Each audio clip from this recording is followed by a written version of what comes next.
अहिल्यानगर जिल्ह्यासह मराठवाड्यातील अनेक जिल्ह्यामध्ये अतिवृष्टी झाली आहे। त्यामुळे घरादारांसह शेत शिवाराचं प्रचंड नुकसान झालं। लाखो हेक्टर शेती पाण्याखाली गेल्यानं ओला दुष्काळ जाहीर करण्याची मागणी जोर धरू लागली। बघूयात या संदर्भातला हा स्पेशल रिपोर्ट।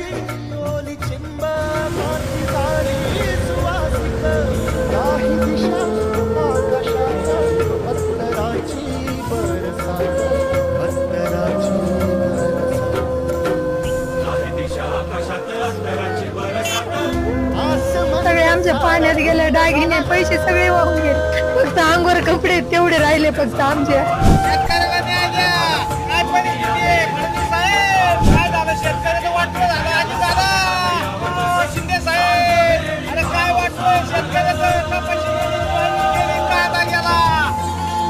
घरात चिखल, दारात चिखल आणि